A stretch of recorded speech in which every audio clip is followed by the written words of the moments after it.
Lots and lots of hickory nuts on the trail here. Cloudy, warm, and humid this morning. Starting to question why I even did laundry when I was at Standing Bear Farm. Anyways, had a great stay there. Got in probably 6:30, 7 o'clock. John showed me around the place. I showered. I resupplied. I did laundry. They had a weak Wi-Fi signal, so I was able to upload one video, which I think is enough to keep me on track. And I had this great little cabin, cottage, room, whatever, to myself right on, almost right on top of a little creek. So I heard the creek all night long. Yeah, pretty interesting place. John was super hospitable, the guy that was showing me around. Okay, I've had it with these tiny white flowers everywhere. I have got to figure out what they are. Maybe the next time I get Wi-Fi, I'll look it up on PlantNet. This is my breakfast spot this morning. A little spot between two creeks. One nice thing about today's hikes is all the streams I'll be crossing, which means I really don't have to carry any water at all.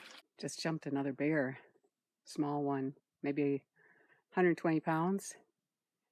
It ran up the ridge a little ways away from me and then just stood there and watched me. And the way the trail went, I was actually on a switchback.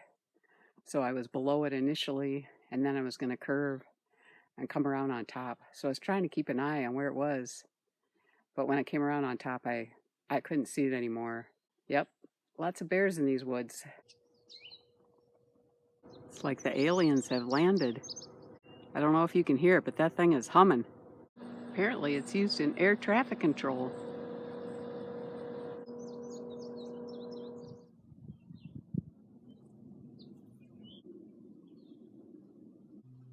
Ever since I was up at that air traffic control place on Snowbird Mountain, the trail's been coming steep down, down, down. And just as I was approaching the lowest point, Deep Gap, I heard some major bark removal of a dead tree. You could hear these huge bear claws scraping, pulling the bark off, throwing it down way high up. I'm looking and looking and looking, and I cannot find that bear.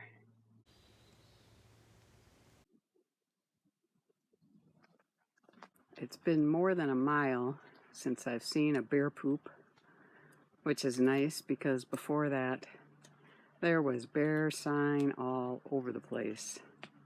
So I think I've passed through that hot spot anyways, which is nice. I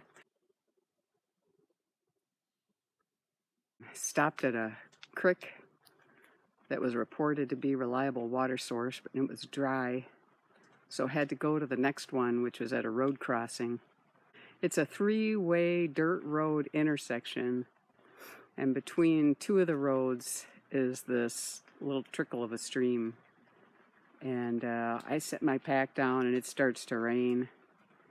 And I grab my water filter, and it's such a slow trickle at the stream. I have to keep going downstream, downstream, downstream, till I get enough flow that can actually fill the bottle. By now, it's raining pretty hard.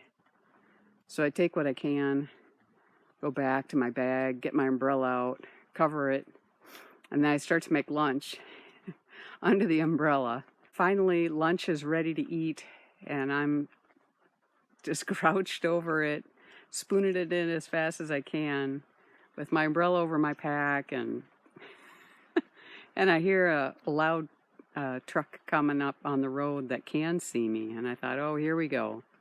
What are they going to do when they see like a vagrant or a homeless person in this little ditch hovered over a meal?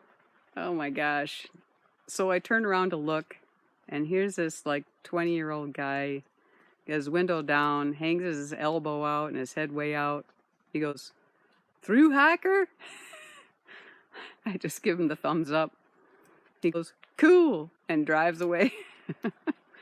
Oh, so funny.